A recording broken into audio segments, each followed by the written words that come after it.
chaîne Claudia Astro Coach où on va voir la deuxième partie de ce mois de septembre 2023. Si tu n'as pas vu la première vidéo que j'ai postée, ça fait 2 semaines, je t'invite à aller la regarder car il y a des notions que tu vas pouvoir retrouver et qui se perpétuent jusqu'à celle-ci. Ainsi, comme ça, tu auras beaucoup plus d'informations.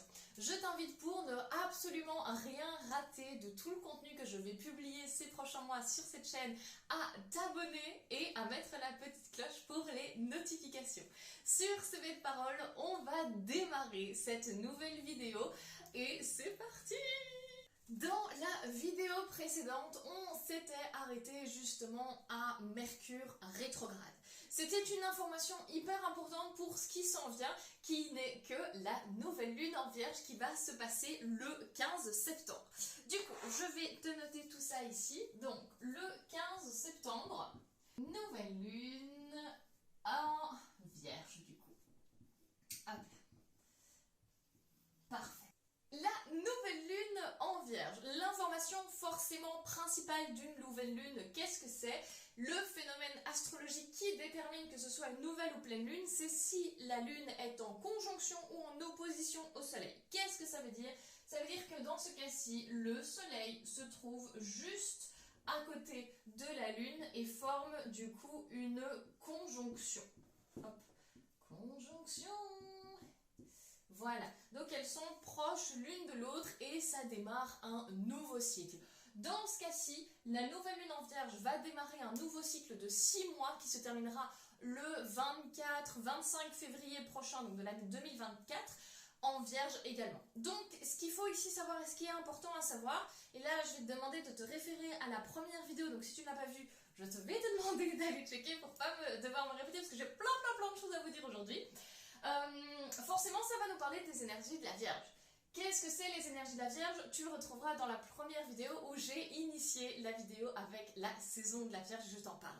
Donc, dans cette vidéo ici, ce que j'ai vraiment envie de mettre le point, finalement l'accent, on va le dire, c'est sur 3 points différents importants pour cette nouvelle lune. Première chose avec cette nouvelle lune, la bonne nouvelle, c'est que Mercure a arrêté sa rétrograde le 16, parce que ici je te ne l'ai pas dit, mais la nouvelle lune va se passer à 3h36, c'est l'heure d'Europe, d'accord? Donc UTC plus 1.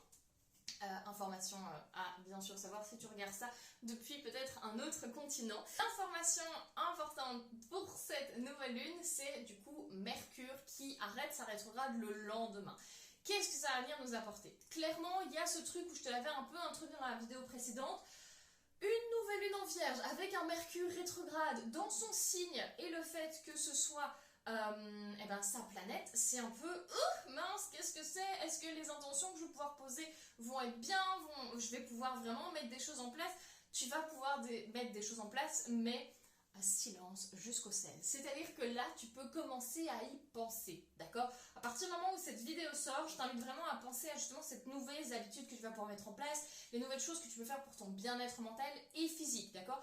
Tu les mettras en place et en action qu'à partir du 16, même voire du 18, d'accord? C'est vraiment une période avec laquelle tu vas vraiment sentir ce vent en poupe et pouvoir mettre des choses en place et que le vent joue à ta faveur finalement.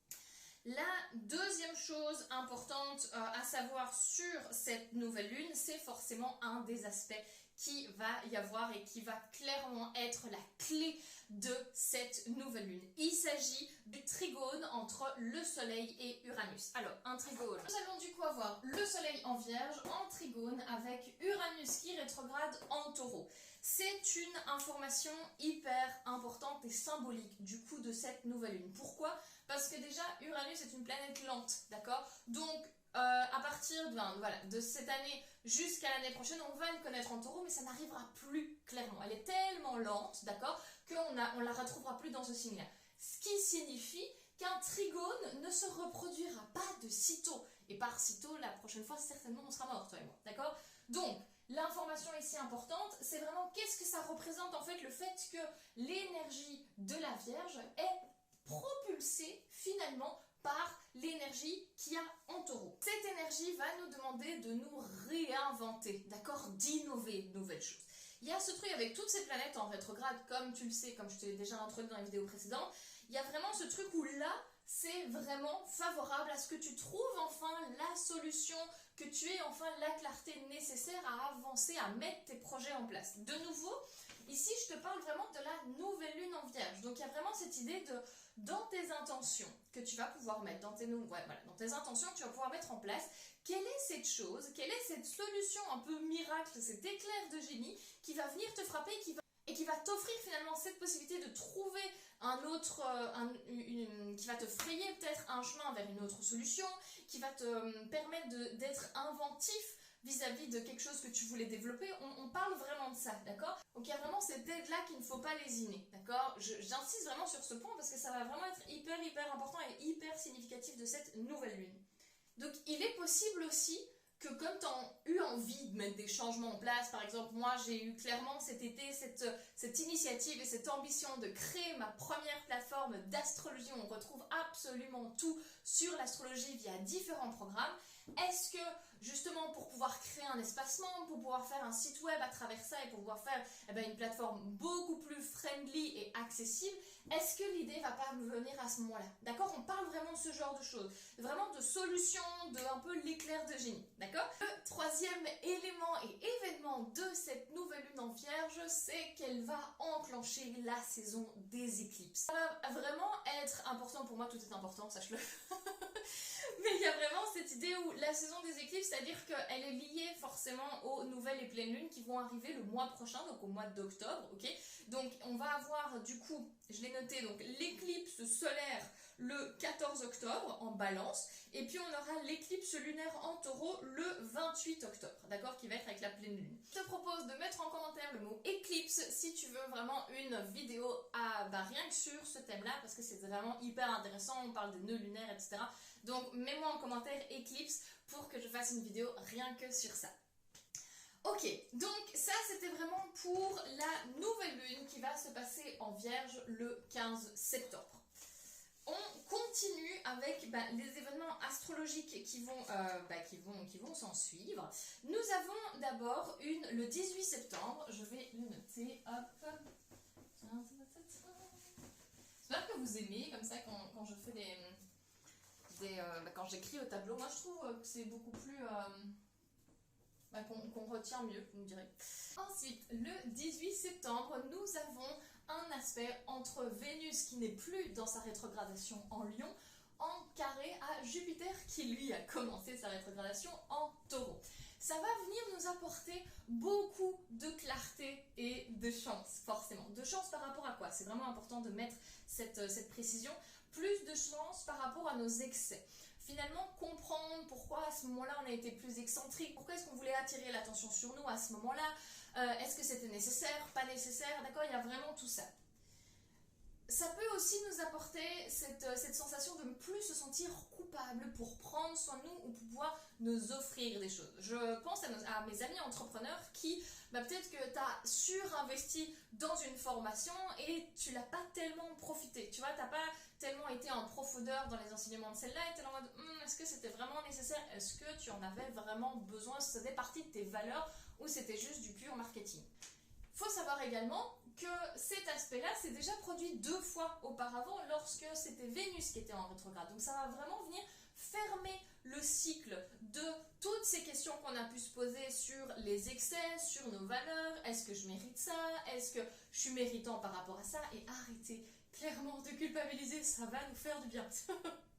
Ça va venir aussi forcément nous apporter cette sensation de je peux en fait profiter de telle récompense. Je peux, si mon chiffre d'affaires a été bien, et même s'il n'a pas été, en fait, je peux vraiment profiter sans devoir faire des excès. Ensuite, le 19 septembre, je vais tout effacer. J'efface tout, table rase. Le 19 septembre, hop, nous avons, alors je le mets ici parce que là c'est une opposition, ça va être intéressant. Nous avons du coup le soleil qui se trouve toujours en Vierge, d'accord? Il y sera, donc attendez, hop, en opposition à du coup Neptune avec le petit trident en Poisson. Ok, Neptune est également en rétrograde. Qui ne rétrograde pas, j'ai envie de vous dire, ces temps-ci. Ok, alors, qu'est-ce que ça signifie? C'est clairement un aspect favorable pour s'autoriser un break. D'accord? Il y a peut-être quelques-uns d'entre vous qui sont dans le taf tout le temps, qui ne peuvent pas relâcher la pression, ils doivent être là, ils ne peuvent pas fêter les anniversaires en famille et tout. Non, j'ai du taf, j'ai du taf, j'ai du taf. C'est le moment de te l'accorder. Il y a un moment donné avec le soleil en vierge où oui, c'est important d'être dédié dans ton travail, d'être rigoureux, d'être même peut-être perfectionniste. Mais lâche du lest en fait. Parce que tu ne peux pas continuer à justement être aussi exigeant et perfectionniste avec toi si ça ne fait plus de sens, si c'est pas lié à quelque chose de plus grand. D'accord? Ici avec Neptune qui est en rétrograde, il y a vraiment cette idée de connecter les choses avec quelque chose qui fait vraiment sens pour toi et qui presque, tu vois, aide un peu l'humanité. Est-ce que ce que tu fais a vraiment une vraie valeur, mais pour toi une vraie valeur humaine? Est-ce que tu as vraiment l'impression d'apporter quelque chose aux gens ou pas du tout? C'est peut-être le moment de justement prendre ce pas en arrière, tu vois, pour voir les choses sous un nouvel angle et prendre ce break. Je pense que sincèrement, c'est un peu comme une voiture, c'est-à-dire que tu peux pas demander à ta voiture de F1 de donner du max et voilà la nitro, etc. si t'es pas passé par le garage et t'as pas foutu de l'essence. C'est le même principe, c'est-à-dire que si tu sens que tu descends en performance, je sais pas, en organisation, regarde absolument. Genre, qu'est-ce qui fait sens pour toi? Comment est-ce que tu sers finalement plus grand que toi? J'espère que tu es spirituel parce que là, je me suis tendue un peu loin. Du coup, c'est une période, le 19 septembre, où c'est pas recommandé de prendre des décisions importantes. D'accord? J'insiste sur le mot important parce que aller chercher du pain, entre une pain, une baguette, enfin oui, un pain au chocolat, une chocolatine, ça tu peux bien sûr choisir. Mais des décisions importantes, signer un nouveau contrat, faire en sorte, je sais pas, est-ce que je fais un partenariat avec cette personne ou cette personne, est-ce que je m'engage sur 6 mois avec cette personne? C'est pas tellement le moment, d'accord, de voir. C'est plutôt le moment, c'est pas le moment de prendre cette décision, mais plutôt de voir si ça fait du sens avec toi et introspecter sur ça. Genre, demande-lui en mode, est-ce que tu sais laisser encore une semaine pour y réfléchir? Ou alors, si tu as déjà pensé au truc, ben, tu y vas, go for it. Mais c'est pas favorable. Là, je t'explique juste, sincèrement, les énergies qui vont être disponibles durant cette deuxième quinzaine de septembre et que tu vas pouvoir utiliser si tu le veux ou non. D'accord? C'est disponible. C'est comme si on avait tout un stand de fruits et légumes. Si tu veux pas des pommes, elles sont là. Tu n'en veux pas, tu ne les prends pas. Ok? Ce que ça va pouvoir du coup t'amener à, justement, si tu prends pas cette décision, c'est t'amener à peut-être un peu plus t'organiser. D'accord? Un peu plus être dans ce truc de, ok, quelle est ma routine finalement? Quelles sont les choses que je peux mettre en place pour que ça fasse plus sens avec moi, pour que ça serve plus grand que moi? Ok? Ça, c'était pour le 19 septembre. Nous avons ensuite alors, je vais juste effacer ici. Nous avons ensuite, donc c'est le 21 et 22 septembre. Nous avons toujours le soleil en vierge, mais cette fois-ci, je vais pas tout effacer, mais cette fois-ci, et ça c'est plutôt incroyable, en trigone à Pluton, d'accord? La planète Pluton et également qui est rétrograde, en Capricorne. Comme ça, en les écrivant comme ça, en faisant les signes, j'arrive à mieux les dessiner. Du coup, ici, ce qu'on va vraiment t'inviter à faire, c'est rentrer dans l'analyse. Le 21, ça fait un peu beaucoup de couleurs là, je vais quand même mettre ça en bleu. Moi, ça me perturbe. Le soleil en vierge, en trigone avec Pluton rétrograde en Capricorne. De nouveau, ici, les trigones, et c'est hyper important à savoir, ça ne se passe que dans des signes qui sont du même élément. Hyper important, d'accord? Pour décerner un peu le vrai du faux. Du coup, c'est également quelque chose qui ne va pas se reproduire de sitôt parce que Pluton est une planète hyper lente, d'accord? Donc clairement, je peux mettre ma main à couper, genre astrologiquement parlant, ça va ne pas se reproduire avant quasi 200 ans après 2024, ok? Donc, qu'est-ce que ici, le 21 et 22, avec cet aspect-là, ça va venir nous inviter à quoi? Ça va t'inviter finalement à revoir les process, d'accord? À revoir les process, forcément. En fait, il y a vraiment ce truc avec la Vierge où on t'invite vraiment à utiliser le mental pour voir ce qui ne fonctionne pas par rapport à ton autorité ou par rapport à ton taf, par rapport à... ou peut-être que tu veux demander une augmentation et tu n'oses pas, d'accord? Donc, on a vraiment finalement cette énergie qui te, de nouveau, le vent en poupe, d'accord? C'est vraiment ça que nous apporte ici l'astrologie, apporte ce vent en poupe pour vraiment remettre un peu en question en mode, ok, ici, est-ce que je suis en train de mettre en place des routines qui favorisent justement ma croissance au niveau business? Est-ce que ça favorise la vision que j'ai? Est-ce que je suis en train de correctement transformer ce que j'ai envie de transformer aussi? Plutôt, on n'oublie pas, c'est la grande planète des transformations, ok? Le fait qu'il soit en rétrograde, ça nous invite vraiment à regarder à l'intérieur et en mode, ok, est-ce que les choses que je veux mettre dans mon quotidien, les gens que je veux aider, est-ce que je suis en train de faire les bonnes actions pour ça, ok? Donc on va vraiment venir t'inviter ici à revoir les process. Je te donne un exemple. Tu as un podcast, par exemple, et tu invites je ne sais pas combien de personnes dessus par mois. Et donc, du coup, tu as différentes pistes audio, etc. Mais ça te met énormément de temps et tu passes, je sais pas, toute une journée, voire 2 journées entières à faire que le montage. Et ça te met beaucoup trop de temps et c'est plus du tout rentable et c'est pas du tout l'idée que tu en avais au début. C'est ça qu'on va t'inviter à faire. En mode, les grandes décisions pour transformer ton business, comment est-ce que tu peux y mettre beaucoup plus de structure, beaucoup plus d'organisation et faire en sorte que les process soient plus courts pour être plus efficaces. D'accord? Donc ça, c'est vraiment le 21 et 22 septembre où cette énergie sera vraiment favorable pour ça. Également, si tu as une réunion à avoir avec un de tes supérieurs, on n'oublie pas, le Capricorne nous parle de cette autorité et puis ce patriarche, d'accord? Donc ça peut être ton boss, ça peut être une discussion que tu dois avoir avec ton père, avec ta mère, si justement c'est le patriarche, énergie masculine, on connaît. Donc du coup, c'est vraiment cette idée-là aussi. Est-ce qu'il y a des choses que tu dois mettre au clair? Il va s'agir du 25 septembre. Et ici, on va avoir de nouveau un trigone entre Mercure, mais qui cette fois n'est plus en rétrograde. Depuis, on le sait, le 16 et le 18, où il a vraiment, où il a mis la première, j'ai envie de dire. Donc Mercure, par contre, qui se trouve toujours en Vierge, en trigone. Et vous le savez, si c'est un trigone, ça veut dire que de l'autre côté, il y a un signe du même élément. Exactement. Avec Jupiter qui se trouve en Taureau et Jupiter qui est rétrograde. Je crois que c'est le R que j'aurais écrit le plus sur ce tableau pour cette vidéo. Qu'est-ce que ça va venir nous dire? Déjà, première chose hyper importante, de nouveau un peu comme ce qu'on avait vu avec Vénus, ça y est, Mercure ne rétrograde plus. Et là, il s'agit de Jupiter qui le fait. Donc clairement, il y a de nouveau cette clarté, d'accord, au niveau des process que vous pouvez avoir. Pourquoi je reparle des process dont on vient de parler avec la Vierge? C'est parce que Mercure est la planète de la Vierge, d'accord? Donc forcément, ça va venir faire des parties de ping-pong. J'aime beaucoup cette expression, partie de ping-pong. Donc, ici, clairement, ce jour-là, on va pouvoir avoir beaucoup plus de clarté sur, justement, tout ce dont je vous avais parlé, un peu de Mercure rétrograde. C'est-à-dire, ma stratégie de communication, à qui je communique, comment, qui est un peu ma cible.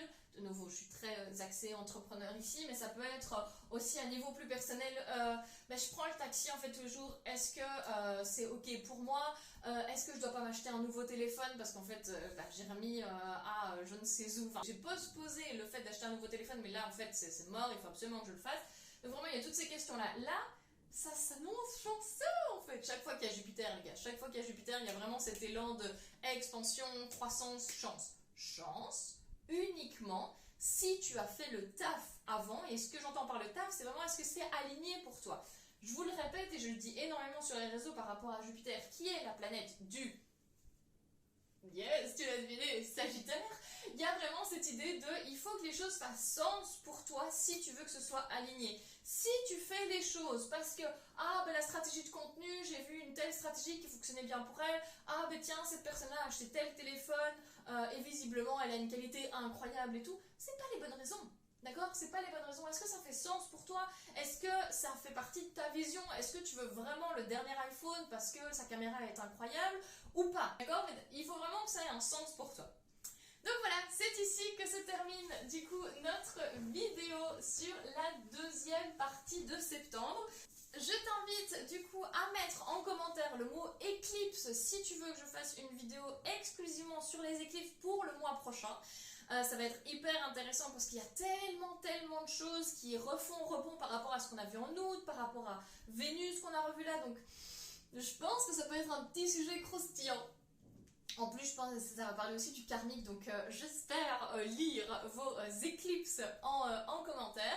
N'hésite surtout pas à t'abonner à ma chaîne pour ne rien rater parce que je prépare des petites choses, mais justement après que tout ça soit passé, je suis la première à suivre mes propres recommandations, sinon ce serait pas cohérent.